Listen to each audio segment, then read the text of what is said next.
following is brought to you by Mission Church. For more resources, please visit www.missionchurchsa.org. Thank you for listening. A life with Jesus touches all aspects of your life, your marriage, your kids, and everything changes there. We know this intuitively, and really the way we know this is because humankind began this way. And there was something that happened that caused it to go asunder. In Genesis chapter 1 and 2, the very beginning of the Bible, we see that God created the world and He created everything in it. He created man and woman, and He created them in His image. And it says they were very good. First man was created, and God said it's not good for man to be alone. Then He created woman, and it was perfect and complete. Everything was very good. Then you turn the page to Genesis chapter 3, and it's not good. Before 3, they walked and talked with God in unity. After 3, there is disunity. So they made a terrible mistake. They doubted and disobeyed God. And God had given consequences as a warning in advance, and sure enough, that's exactly what happened. He showed up to address the man and woman, and He described a division between the two, a struggle that would happen between man and woman, between husband and wife, and also related it to having kids and rearing kids. A struggle, though, that would only be vanquished. He put there in the condemnation a promise. It would be vanquished or done away with or undone through the promise of a seed, this promised one that was to come in the future, who would defeat all evil, one who would bring restoration. So what we're doing in this series is we're looking at this one who's promised and what He can do to restore our lives and all aspects of our lives as we go through His Word. And today we're going to look at the family, restoring the family. We're going to look at briefly, only in summary, family restoration principles that are in Proverbs. Here they are. There's a spouse that you need. Number 2, there's a parent you need. And number 3, the gospel is the key to getting both.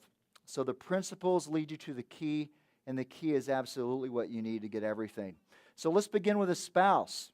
There's a spouse that you need. Who here has been married over 5 years? Raise your hand.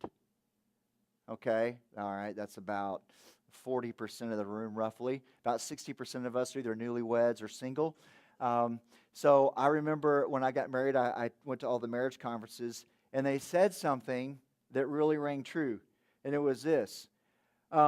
Women marry men expecting to change them, and they don't. And then men marry women thinking they won't change, and they will. Is that true? If you've been married over 5 years, perhaps you'll find it is. You know, after the honeymoon and then the little grace period there, you start to realize, hey, I don't like the way she does the toilet paper, the toothpaste, I don't like the way, and there's this list just grows and grows, and all of a sudden you're wondering what the heck you've done. And then at some point, you graduate from that, and as we see, the gospel will help us. But marriage, you learn before too long that it's not just a feeling. In fact, marriage in the Bible is called a covenant, and it's a covenant because we make vows. And if you've ever been to a wedding, or you remember your own, if you are married, or if you're single, you've heard the vows. The vows are not a description of opinions or feelings that are in the present. They are promises of behavior in the future. This is what makes it a covenant. You see, a marriage is a strange compound of two elements that come together that are different, and they ignite, infuse together, and form a totally new compound with different properties. And those two elements are called lover and friend. Now, most of us get the lover part. In fact, you know, if you've had a romantic relationship, it probably starts out where there's just passion and there's attraction. We understand that. But the friend thing's something else. C.S. Lewis says this. He says, though we can have erotic love and friendship for the same person, yet in some ways, nothing is less like a friendship than a love affair. Lovers, you see, are normally face-to-face, absorbed in one another. Friends, on the other hand, are side by side, absorbed in some common interest. Think about that. You know, in traditional cultures over human history, marriages typically over human history have been arranged. That's because marriage was about status, it was about well-being, it was about the community, and so these things were planned in advance. Today, we don't really do that. In modern Western civilization, marriage has become more about, we could call it self-fulfillment. In other words, you're more happy with this person, they make you happy when you're with them, and so we should get married. And so you're in love is what the term is. And so when you're in love and you'll never want somebody else and you're convinced of it, then you get married. And that's today. But the Bible presents something else. You see, the Bible brings us to the gospel to understand marriage. And what the gospel said is that man and woman are both made in the image of God. We're image bearers. All right? So we have some greatness about us, but we're all damaged and broken by our sin. We are. In different degrees, in different styles, kinds. But we all are. We're all in the same boat in that regard. So for a Christian, for the covenant marriage in the Bible, we get married. If you're single, this is what you're looking for. Not only what that person is like now and how you feel about them, how attracted you are, but who they are to become and what you're seeing of that now.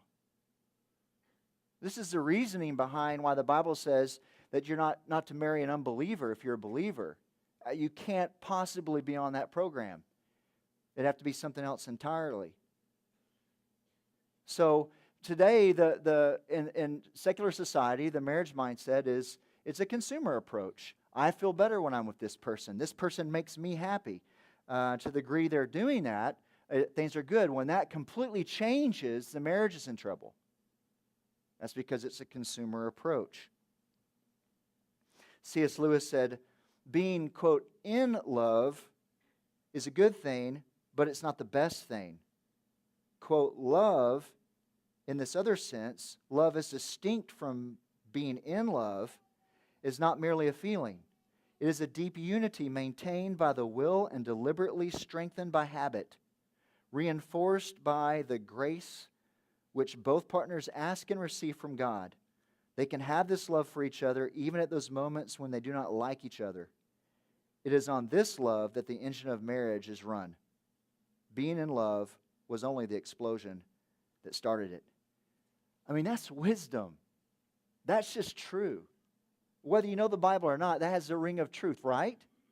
You see, a covenant brings together and infuses so tightly two elements, love and friendship, that they make something new and different. Face to face, yes, but side by side. Intermingled elements, creating a new substance with new properties. And so, what's the goal that we're after as friends when we stand side by side? What are we attracted to? What are we pursuing? And if you have life with Jesus, it's becoming transformed into His image. So what marriage becomes essentially as a friendship is a pursuit of the Christian life together.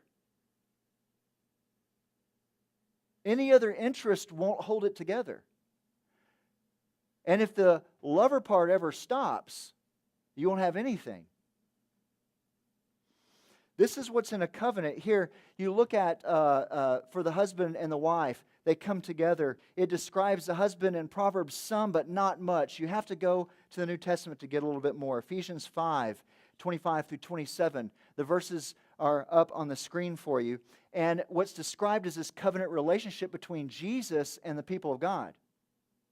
So Jesus is covenanted to them that once they have life with Him, then He's obligated to bring them through a life change process.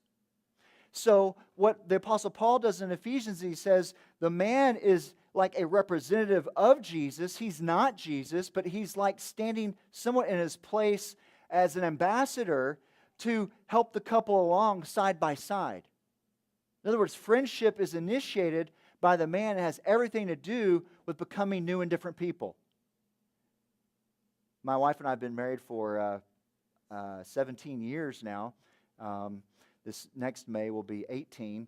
And, I've changed. My wife has been married to 5 different men, and they've all been me.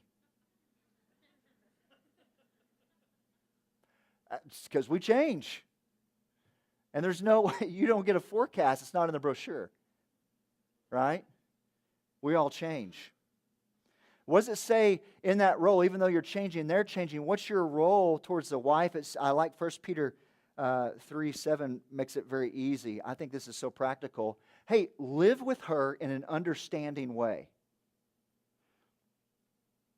So, honor her. It says, honor the woman. Just in case you're wondering, honor the woman. The Bible says that women need to be honored, they need to be respected, and they need to be lived with in an understanding way. I praise God that it did not say understand your wife, because for the life of me, I don't know, about 80% of men still can't understand women, no matter how many classes we take or whatever. I know there's a minority of men that can, but you probably don't hunt and fish. No, just kidding. You drink light beer. Most guys don't get girls, and that's okay. It doesn't say understand the opposite sex. It says live with them in an understanding way. That means you have mercy, you have patience, and you're okay with not understanding. You're just going to show them respect. Now, for the wife, there's a lot more in Proverbs, and primarily what I want to focus on is not all the things you have to do, but an orientation. Look at Proverbs 31. Probably the most complete thinking on a wife is in the book of Proverbs in the very last chapter, 31. It's a great chapter. You can read it. I just have the first 3 verses here of that section, and I'm only going to read the first verse. An excellent wife, who can find? She is far more precious than jewels. Now, I have never seen this until this week. One scholar pointed this out. I couldn't hardly believe it. I had never done a Hebrew word study on the word behind the English word excellent. I'd never done it. Studied this, I can't count how many times. The word behind excellent is not what you might think, a word that you would typically translate excellent. But it is a word that could be translated manly. A manly wife who can find. You're like, what? Or are we like, what does that mean? Is this like, are husky women more godly? What's going on here? If she can beat you in arm wrestling, is she more holy? What's up with that? No, that's not actually what it's getting at. Not that a woman takes on masculine qualities, but rather the adverb is better flipped around the noun, and it is a wife of manhood. Meaning that the wife, in her role and what she does, enhances her husband's manhood. So the husband's the object, not the wife, in this passage and in the grammar. Okay, so what it says is, a wife who enhances her husband's manhood, who can find? She is more precious than jewels. And if you go down in Proverbs 31 and look at what she's doing, she's waking up early, she's making breakfast for the kids, and she's sewing clothes, and then she's going out and running a business, and, all kinds of things. Amazing. And then it says, while her husband sits in the gates. And you're like, what? What is she, like a slave or something? Like, what is he doing sitting around in a gate? And so a lot of people don't know this, but at the time, the gates were the place where the officials went, and they stood there in the gates, and that's where they did their business of governance. So actually, she's married to an official of the city, and this official is enabled to fulfill his calling as a city official in the gates. In other words, he's at the office, he's doing something that God's called him to do. So what you see the wife doing is she's enabled this type of situation where a man who's called to do something is able to do it. It doesn't mean she's sitting at home and sweeping the house. It could mean anything. She's as diligent as he is, but there is the effect of him fulfilling a calling. Now, if you're married, you've ever had your husband has been out of work for any period of time, you'll never meet a more miserable man, the man who is not fulfilling purpose and not being productive, not contributing to something important. I mean, even a bad job. I talked to in hours and hours of counseling. Men are far worse off in that situation than women are. Both not good. You know, men turn into crying little schoolgirls over this situation. Women can kind of rough it a little better. And my opinion, this is because God's created man and woman differently. Woman's role, as God's design, is to whatever she does and productively enhances the calling of her husband. And then men are designed to take big risks and fulfill callings. Women too. But they have a different relationship in the marriage. Single people does not apply. Non-Christian marriages does not apply. If you want to have a biblical marriage, this is the way it's designed. And it's beautiful, as you'll see it reflect the gospel here. In Ephesians 5, the woman is to relate to her husband in the marriage like the church relates to Christ, or Christians relate to Jesus, you see. And when we meld these two together, it becomes very simple. We're to be Jesus-centered. We orbit around Him. That doesn't mean we're not important. But in the marriage, in a similar way, she's husband-centered. Now, men, you're supposed to live with women in an understanding way. Women, you are to be husband-centered. Oh, and by the way, another connotation of living in an understanding way is in a forgiving way. A forgiving way. So what's the problem? We won't understand them. We can't forgive. We're impatient. We're angry. Women, the last thing you're wanting to do is be husband-centered. Here's the problem. You can't do it. And it's true, you can't. The problem is we're both sinners in the marriage. The relationship was broken at the fall. And the lie that we keep telling ourselves is that the problem is the spouse, when really the truth is the problem is you, and it's between you and God. Men, you have to be patient and forgive your wives. Wives, you have to start looking at your husband differently. How are we going to do that? Well, the answer, the key, is in the gospel. First, we have to look at the gospel and see Jesus, our spouse, is faithful to us, faithful to you individually, and forgiving towards you. And then you have to become Jesus-centered. You say, what does that look like? Now, if there was ever a disciple who was self-centered, self-promoting, self-justifying, all the selves, just make the list, his name was Peter. Peter. He had a high opinion of Jesus, but his close second was himself. And Peter was as unfaithful as you could possibly get. Absolutely. Self-centered as you could possibly get. Non-understanding. In Jesus' moment of greatest need, at his trial, Peter totally abandoned him, denied him 3 times, even cursed. And in John 21, it shows us a picture of Peter.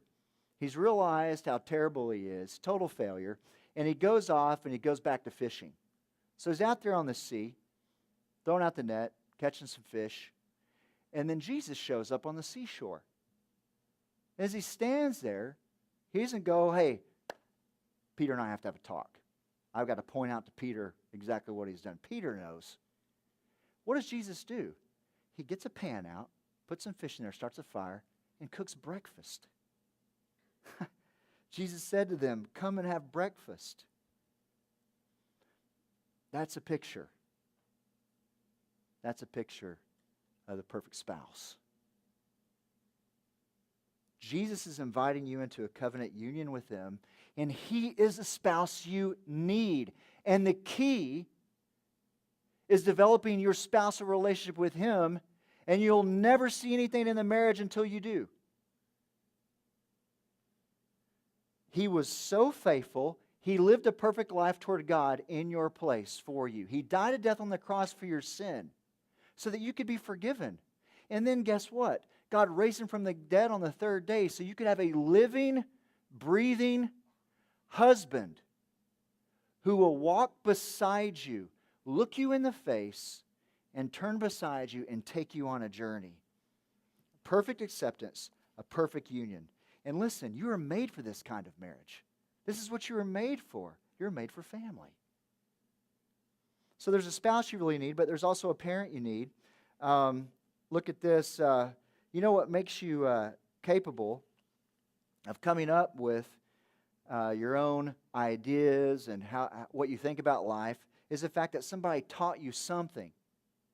And so we see in Proverbs a picture of parents and children, and Proverbs says very specific things about what a parent's supposed to do and what a child is supposed to do.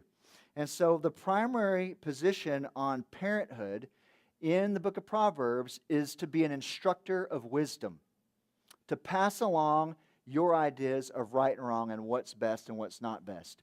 This is what the position is in Proverbs, that's the primary role. And I like 22:15. Why would we need to do that? It says, because foolishness is bound up in the heart of a child, but the rod of discipline drives it far from him. Now I want to talk about this rod issue by telling some rod stories, and then I'll give you an idea of what it's really talking about here. When I was in third grade, it won't surprise the elders or the staff, I got in a lot of trouble. I was very obstinate and stubborn, and so all the schools I went to had corporal punishment, and I received it. So I remember in third grade, we had this little room where you were taken into to get swats, right, with a paddle. And I got lots of them. And so I was in there one time, and I would always figure out a way to try to get out of it. And so on this one occasion, what I did to avoid the rod is that I was too afraid to do it in real life, but I had this little, you know what a whoopee cushion is? Y'all know a whoopee cushion? So I had a whoopee cushion under here, and right before she did it, I squeezed the whoopee cushion. And the woman just fell over laughing and laughing and laughing. She couldn't even hit me, and I got out of it. I was in ninth grade, and this is when the coaches, they beat your bottom. So, if you go to the principal's office, they send you right to the coaches. I was a football player. And so they'd come in, and the coaches, they made their paddles in wood shop. And then you got to pick the coach and who gave you swats. And we had this coach that was really, really short. I remember him. Good guy, but he would always get picked because kids would assume he couldn't hit as hard. And it made him so mad. He would put everything, he had the most sophisticated paddle with this fine, organized holes system to make it fast. He shined it up. I mean, he did not want to be picked. It offended him greatly. So I remember I caught on to that. I did not pick him. I caught the coach that led Fellowship of Christian Athletes. So I was betting on the moral guy. So, and then what happened was I went in there, and he'd hit me before, and I knew it wasn't as bad as a short guy. So I go in there, and I spent about 30 minutes creating a perfectly formed false rear out of quilted northern toilet paper. And it was like paper mache. I used water. It was perfect. I had it fitted to me with a friend. And so I went in there knowing this was going to happen. I bent over. He looked at me, and he just sat there and stared. And I thought I had a perfect shape, but apparently there was no crease in the middle. So he just sat there and looked. He said, "Frazier, what's in your drawers?" And I pulled my pants down, and he laughed and laughed and laughed, and I got out of that one too. So those are my two best rod stories. Now, most people think that what it means here by rod is that you're supposed to use a spanking spoon or something and smack your kid on the rear. Now, it can mean that, but what rod means in the Old Testament, rod is a symbol of authority. So the city ruler carries the rod. He's not spanking other officials and others on the rear. It's not what he's doing. That would be very odd and probably get him thrown in jail. So what did he use? It was a symbol of authority. So certainly it could and often would include some form of corporal punishment, but it's not specifically referring to that only. Does it allow for that? Of course it does. But what it's saying here is that you are to exercise authority over your children. This is in direct contrast to a lot of parenting philosophies today that said we just want to affirm the children and let them be who they naturally are. Certainly, there's some aspect to that where there's some truth there. But what the Bible says is we're to exercise authority over our children and not spare the authority, so that the foolishness will go away and wisdom will come. So we're to use our authority to instruct in wisdom. Why? Because one day they're going to be gone outside the house. This is a primary role of a parent. Now, maybe some of you are not parents. Many of you may not be. But it talks a lot about children, and everybody in here is a child, for sure. Let's look at this. What does it say about a child? What it says in Proverbs, primarily about being a child, is that you are one who honors. That you're one who honors. Look at 20:20. If one curses his father or his mother, his lamp will be put out in utter darkness. So, some of you, your parents are guilty of malpractice. What is malpractice? Again, well, if a parent doesn't use their authority to train a child in being wise and preparing them, then it's malpractice. And of course, every parent falls short in some way. Right? But it's interesting. The word here for honor is kavod. It's the same root that we use for glory in the Old Testament. Doxa is the root in Greek for the New Testament. So it said here in that verse, one who curses his father or mother. What's the opposite of cursing? Yeah, praising. Sure, affirming, right? When you curse them, you dishonor them, right? You make light of them. When you praise them, you add weight to them. Kavod literally means weighty. We're to think about our parents. I'm speaking to adults right now. You're to think about your parents with gravity, with weight. You assign meaning and value to the office of parent. It is a great thing. In the 10 Commandments, one of the commandments is honor your father and mother, and you will live a longer life in the land. There are story after story of people who do not heed their parents and who have repeated their mistakes and have shortened their life. It doesn't say love your mother and father. It doesn't say obey your mother and father. It says honor your father and mother. Give weight to it. Consider it. Add value to it. Honor is not a sentimental thing. Not at all. It's about heaviness. And so there are things that we can do. Things that we can do that add weight to and significance to our parents, even if you completely disagree with them. For one, you can call them.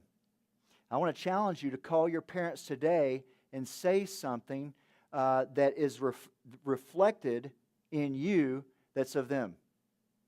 They need to hear that. You need to affirm something reproduced in you. You need to be careful not to stereotype them. They do change, even though they're older. And you need to forgive them for their faults. And if you are a parent, if you're not a parent yet, and you're thinking about your parents, you're going to become forgiving sooner or later because you're going to make mistakes and you're going to feel terrible that you dogged your parents for making mistakes. Forgive them now. Call your parents today. And if you have kids, you need to seek outside help. Sign them up for Mission Kids Camp. Use our resources.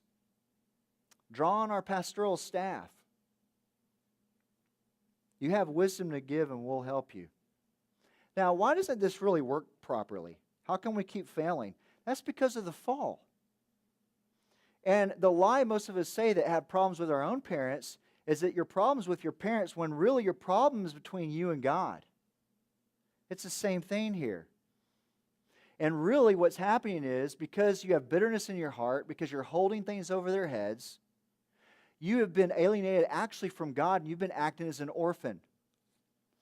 Some of us have been acting as orphans so long from God we can't conceive of any other existence. Will God really care for me better than I can care for myself? Or are your daddy issues in the way? Does God really love me? Who I really am? Is He really interested in every detail of my life? My spouse isn't. Will He really work in my life like the other people I see? If I take a risk, will I have a comeback story or a crash and burn story? The Old Testament prophecies, if the Bible's true, talks about the gathering up of His kids, His family. A total restoration. This is the promise in the Bible that He will restore you. He loves you so much that in the New Testament the words electing and adopting are used. And adopting was the same back then. You have to go at great cost to yourself to adopt, and then you have to choose. And it's not a general choice, it's a selection. And that kid is selected and then adopted and given a name, a new last name. And all the benefits of the family are now shared. And that person receives all the benefits, though they're not true blood. This is God's love for you as a parent.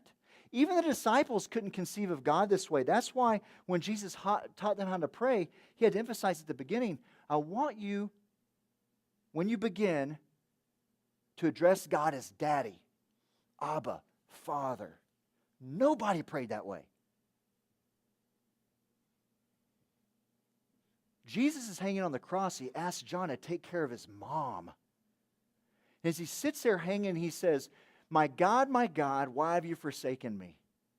And we know then that it went dark. God turned His back on Jesus. The only time, past, present, or future, ever that there would ever be God turning His back on one of His children was right there. And He did so, even though His Son didn't deserve it, so that it would never happen to us. Everything that we deserve for getting walked away from, all got put on Jesus in that moment. He who knew no sin became sin on our behalf so that we might become the righteousness of God. The gospel says God's been pursuing you as a perfect father, and the Bible says that He wants to adopt you. Not that He's obligated to, but He elects to in spite of our flaws. We were made for this kind of family. You know, and the key to it all, the key to getting it all, is getting the gospel. Getting the gospel. You know, I'd like to share it by telling you a story. Jenny, she hated her parents, and she couldn't understand why they were so strict. Some of her friends could do some things that she absolutely couldn't. She'd tell herself, they're trying to ruin my life. At 14, she ran away from home, and to pursue her dream of living in the big city of Chicago, she used her allowance to buy a bus ticket. When she arrived, she was walking down the street. First person she met was a nice man named Big John. He pulled up in a limousine. He asked her where she was going. He offered to give her a ride. He took her to a restaurant, bought her a nice meal, took her shopping, bought her some clothes and a bag, offered to pay for her hotel room. He put her up. He began to visit. After about a week, he introduced her to wine, then pills. Then he began to teach her other things in that hotel room. It wasn't too long before Big John began to be angry all the time. She had found love in the big city. He was older, but, maybe she could make this work. Soon enough, he started to bring other men over. They'd pay him money. And then he would have her do the things that he had taught her in the hotel room. More wine, more pills.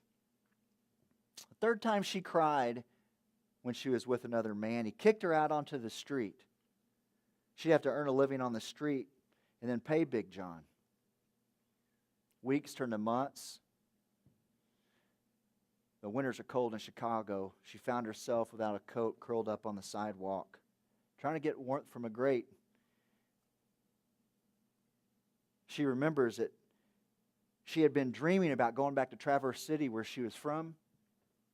That they were only dreams, she reminded herself. She wanted to cry so much, but there just weren't any tears left. On this particular night where she was curled up on the sidewalk, she looked over by the wall there. Something was shining. It was some change somebody had dropped. She gathered it up. It was enough to make a phone call. She mustered up the courage to call her parents, and she got the voicemail. She said she was earning some money and she was going to buy a particular bus ticket that would take her through Traverse City, and she would get off the bus for 15 minutes. If they wanted to see her, they could do it then. She earned some more money the only way she could until that day for the trip came. And on that bus, she became more and more anxious as the bus got closer and closer to her hometown. What would her parents think? What would they say? How would they treat her? When the bus arrived, her anxiety was too great to even get off. So she just looked through the window, and through the window there was something on the walls, and there was some strange colors in there. It wasn't like what she remembered, so curiosity got the best of her. She meandered off the bus and peered around the corner through the glass doors of the station. And on the walls there were homemade signs, balloons in large clumps gathered towards the ceiling. And on the signs it said, "Welcome home, Jenny." And there were all kinds of people in there, dozens of them, aunts, uncles, cousins. She saw her younger siblings, and right there in the center towards the front was Mom and Dad. All of a sudden they looked up and they saw her through the glass. They burst out running, opened the door, picked her up and squeezed her. She says she can't remember ever being held like that before. All of a sudden she pushed back and created some distance, ready to give the rehearsed speech that she practiced all along the way. And that's when Dad put his finger up to her mouth and said, "Shh, we love you, sweetheart. Welcome home." You and I were made for this kind of family, the family that only God can give. Won't you enter it today?